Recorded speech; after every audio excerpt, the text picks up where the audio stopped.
ഹരേ കൃഷ്ണ. സർവം ശ്രീ രാധാകൃഷ്ണാർപ്പണമസ്തു. അധ്യായം 3 കർമ്മയോഗം. ശ്ലോകം 15.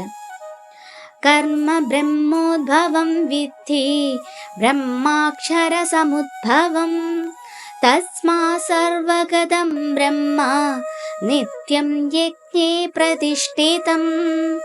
വിവർത്തനം. വേദങ്ങളിൽ നിയന്ത്രിത കർമ്മവിധികൾ വിവരിച്ചിട്ടുണ്ട്. പരമദിവ്യോത്തമ പുരുഷനിൽ നിന്ന് നേരിട്ട് ഉദ്ഭവിച്ചതാണ് വേദങ്ങൾ. അതിനാൽ സർവവ്യാപകമായ അതീന്ദ്രിയ സത്ത യജ്ഞകർമ്മങ്ങളിലാണ് എന്നെന്നും കുടികൊള്ളുന്നത്. ഭാവാർത്ഥം. ഈ ശ്ലോകത്തിൽ യജ്ഞാർത്ഥ കർമ്മത്തെ, അതായത് കൃഷ്ണപ്രീതിക്ക് മാത്രമുള്ള കർമ്മത്തെ വീണ്ടും വിശദമായി വിവരിക്കുന്നു.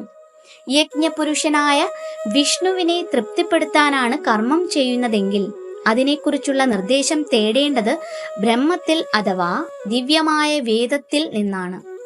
കർമ്മ സംബന്ധിയായ നിർദ്ദേശങ്ങളുടെ സമാഹാരമാണ് വേദങ്ങൾ. വേദോപദിഷ്ടമല്ലാത്ത കർമ്മം വികർമ്മം, ആധികാരികമല്ലാത്തതും പാപകരവുമാകുന്നു. കർമ്മത്തിന്റെ പ്രതികരണങ്ങളിൽ നിന്ന് രക്ഷപ്പെടണമെങ്കിൽ വേദവിധി അനുസരിച്ച് പ്രവർത്തിക്കണം. സാധാരണ ജീവിതത്തിൽ രാഷ്ട്രത്തിന്റെ നിയമങ്ങൾ അനുസരിക്കേണ്ടതുപോലെ തന്നെ ഒരാൾ ഭഗവത് സാമ്രാജ്യത്തിന്റെ നിർദ്ദേശങ്ങൾ അനുസരിച്ച് പ്രവർത്തിക്കേണ്ടതാണ്. പരമദിവ്യോത്തമ പുരുഷന്റെ, സർവേശ്വരന്റെ ശ്വാസോച്ഛ്വാസത്തിൽ നിന്ന് നേരിട്ട് രൂപം കൊണ്ടവയാണ് വേദനിർദ്ദേശങ്ങൾ.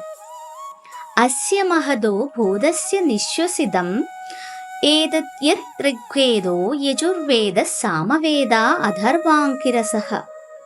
അതായത് ഋഗ്വേദം, യജുർവേദം, സാമവേദം, അഥർവവേദം എന്നീ 4 വേദങ്ങളും ശ്രീ ഭഗവാന്റെ ശ്വസനത്തിൽ നിന്നുണ്ടായവയാണ്. ബൃഹന്നാരദീയോപനിഷത്ത് 4:5-11. ബ്രഹ്മസംഹിതയിൽ പറയുന്നത് പോലെ സർവശക്തനായ അവിടുത്തേക്ക് ശ്വാസത്തിലൂടെ സംസാരിക്കുവാൻ കഴിയും. ഓരോ ഇന്ദ്രിയത്തിലൂടെയും മറ്റിന്ദ്രിയങ്ങളുടെ പ്രവർത്തികൾ ചെയ്യാൻ ഭഗവാന് പ്രയാസമില്ല.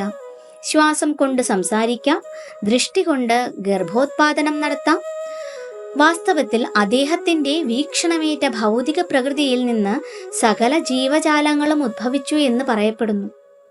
ഭൗതിക പ്രകൃതിയുടെ ഗർഭാശയത്തിൽ ബദ്ധരായ ആത്മാക്കളെ ഉത്പാദിപ്പിച്ച ശേഷം ആ ആത്മാക്കൾ ദൈവസന്നിധിയിലേക്ക് തിരിച്ചെത്തേണ്ടതെങ്ങനെയെന്ന് ഭഗവാൻ വൈദിക വിജ്ഞാനത്തിലൂടെ നിർദ്ദേശിക്കുകയും ചെയ്തിട്ടുണ്ട്.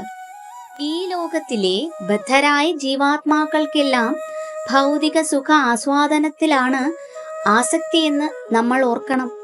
അവർക്ക് ആ വഴിപിഴച്ച ആഗ്രഹങ്ങൾ നിറവേറ്റി മിഥ്യാസുഖങ്ങൾ അനുഭവിച്ച ശേഷം ഭഗവത് ധാമത്തിലേക്ക് തിരിച്ചെത്താൻ ഉതകുന്ന വിധത്തിലുള്ളവയാണ് വേദങ്ങളുടെ നിർദ്ദേശങ്ങൾ. ബദ്ധരായ ജീവാത്മാക്കൾക്ക് മുക്തി നേടാൻ അവ വഴിവെക്കുന്നു. അവർ കൃഷ്ണാവബോധവാന്മാരായി വൈദിക നിർദ്ദേശമനുസരിച്ചുള്ള യജ്ഞപരിപാടികൾ അനുഷ്ഠിക്കാൻ ശ്രമിക്കണം. ഈ വൈദിക നിർദ്ദേശങ്ങൾ അനുഷ്ഠിക്കാൻ കഴിവില്ലാത്തവർക്കും കൃഷ്ണാവബോധത്തിന്റെ സിദ്ധാന്തം ഉൾക്കൊണ്ട് പ്രവർത്തിക്കാം. അവ വൈദിക യജ്ഞാനുഷ്ഠാനങ്ങളുടെ ഫലം ചെയ്യും. ഹരേ കൃഷ്ണ. സർവം ശ്രീ രാധാകൃഷ്ണാർപ്പണമസ്തു.